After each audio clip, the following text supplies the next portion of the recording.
Hey, everybody. Whoops. Good, There we go, Ray. mo- Sorry about that. good, good, good morning, Good good morning. Good evening, good morning. afternoon, wherever you are. And wow, it's nice to have a topic that has a name to it. I mean, we haven't done many topics with names to it in a while. Remember, we it seemed like every month we were getting some new Mhm. topic with a name, Yeah. whether it was lazy girl jobs or quiet quitting or whatever, Yeah. whatever Yep. it was, or Yeah, now Yeah. it's revenge quitting. Yeah. Exactly. Yeah. revenge I quit. enjoyed the coffee badging one. That was kind of a fun one. Revenge quitting. Oh my god. Yeah. So So so this was come up. I mean, this one was in the work life you know magazine. It was something that HR folks should really be aware of and be conscious of. And kind of what it is basically somebody who abruptly quits, and as they quit, they they delete all of their files, data, projects. They on the way out the door, they're basically trying to you know, leave the bridge on fire, which is kind of like the worst thing you can do. But it's it's becoming more and more popular with certain generations of the workforce. interesting. I mean, not the move that I would make, but interesting.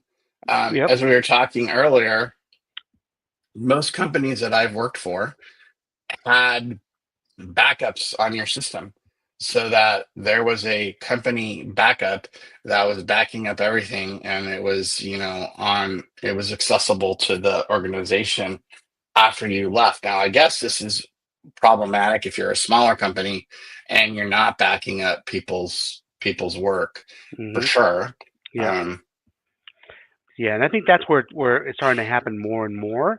Uh, the more you've got, IT fully outsourced. A lot of our, clients that we work with, don't have an internal IT organization, so it's all outsourced to a third party. They're not even on site.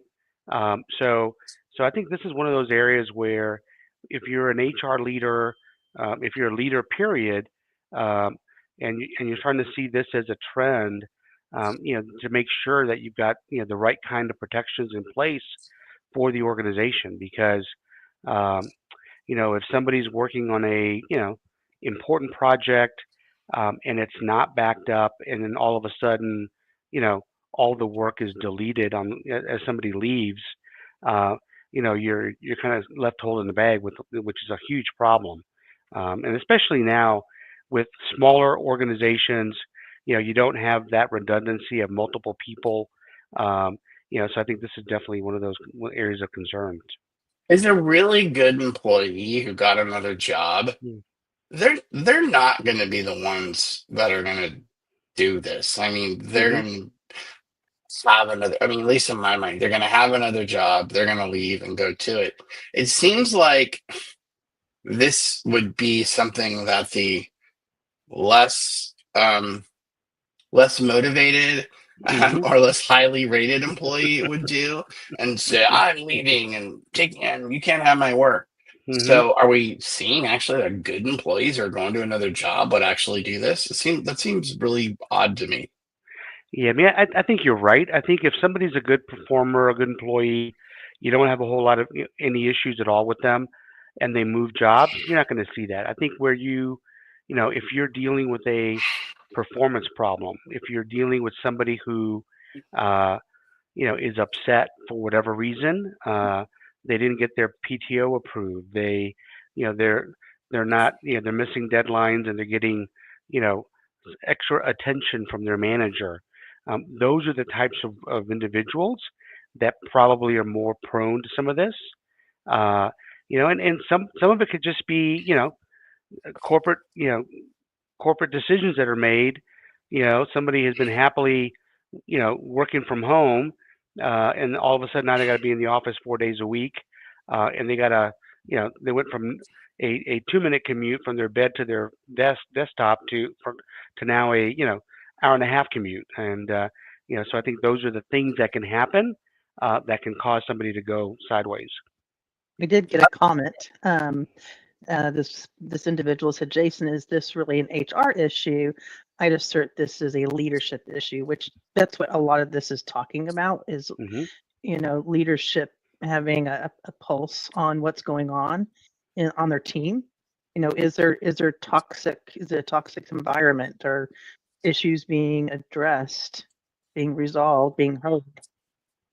I mean, it's a really good Hmm. question. I'm Yeah. not the Yeah. person. I'd use the person's name, but they did it anonymously. But thank you for submitting it. I mean, look, you're always going to have the one-off employee who is going to do something like this. But if you have a lot of employees doing something like this, and I don't know what a lot is, but I would say more than one, then yeah, there is a leadership issue. There's like, why are people leaving and they're so angry that they're going to be doing this? What happened at this organization where they're feeling like not only am I quitting and I don't have to be here anymore, I'm I'm sabotaging on the way out. I mean, there's a level of anger there that doesn't happen um, very often. But I think that you're right with the return to work things.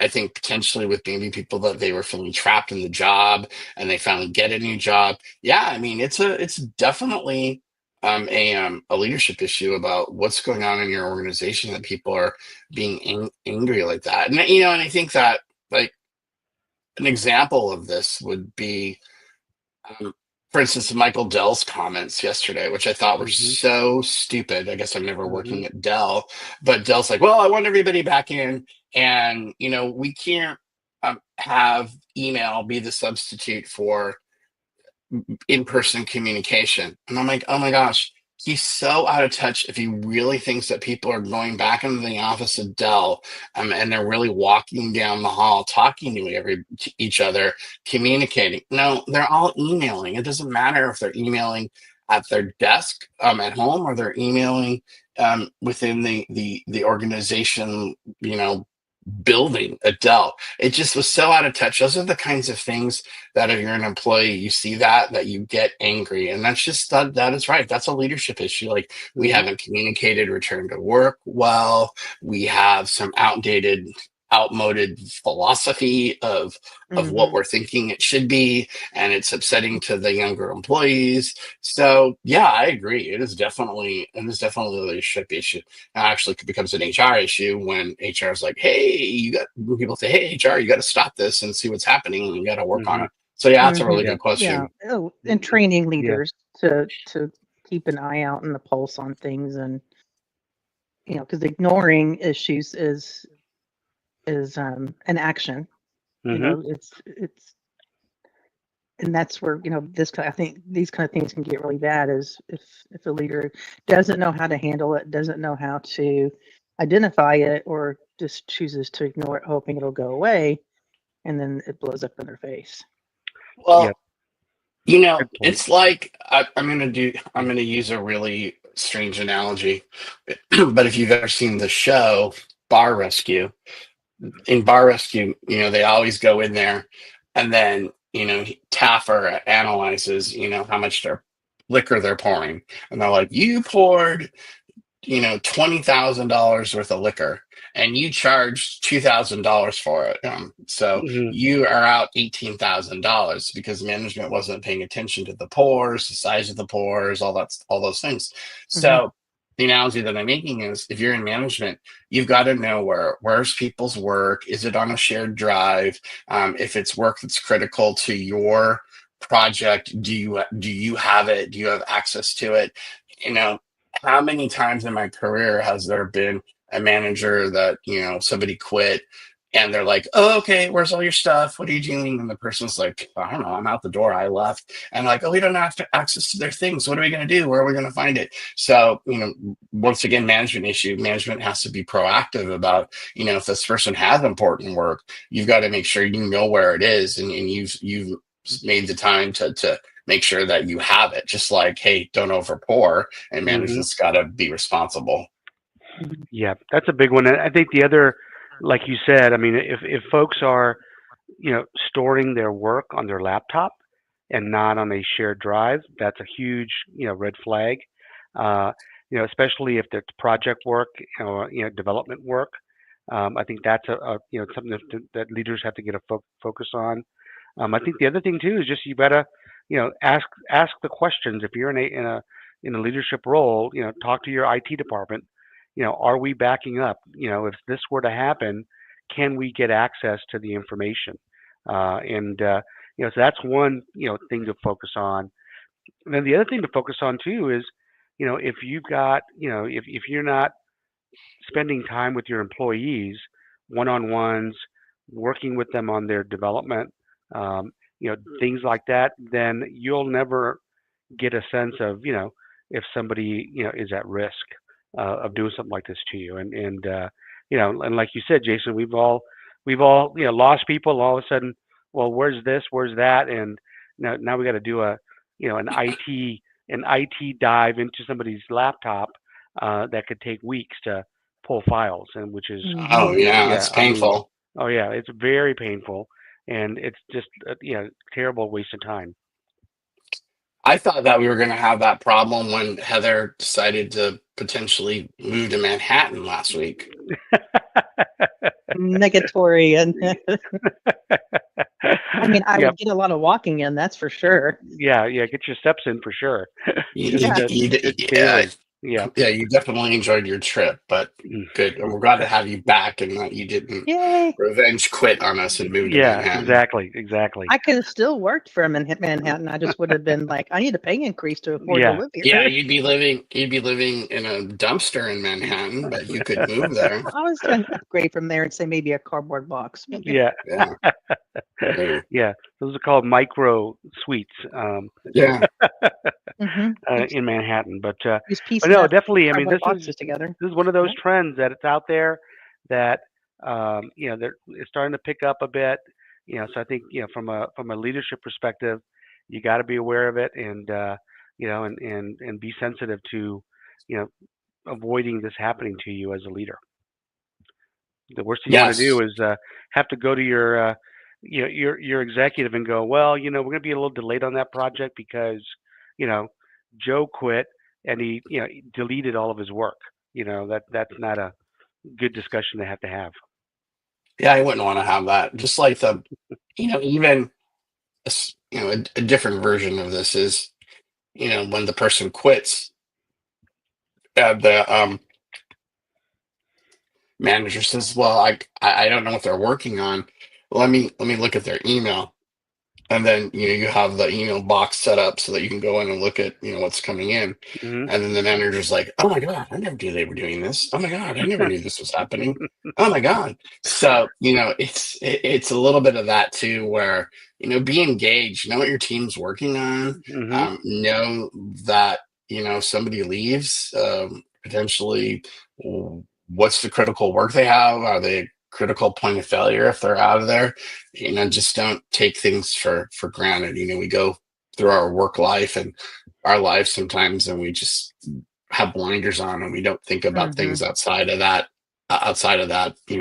tunnel vision we have. Hmm. So you've got to make sure that you're covered. And look, the bottom line is, the standards of decorum are different today than they were 10, 15, 20 years ago.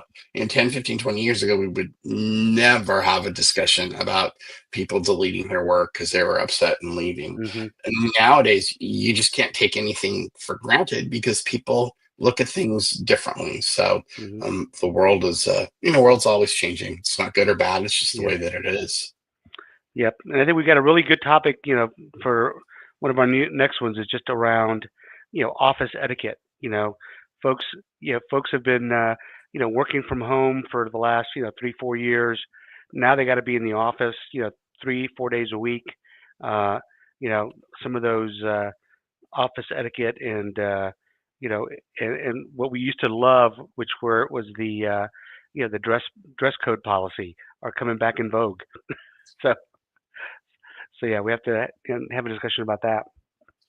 Sounds interesting. Yeah, definitely. Yeah, But I got a client that when I was in staffing, hmm it's a call center, and it's sad that they had to say this, but their rule was make sure the 3 Bs are covered. I don't want to. I don't. No, stop. Uh, Please stop. Please stop. No further. I don't even want to go one step further. Thank you. Oh, that's great. That's awesome. That is awesome.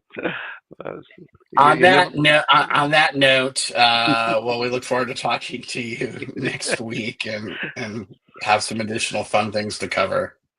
sounds great. Everybody have a All great right. week, and thank you for joining. All right. I'll talk later. All right. Bye Take bye. care.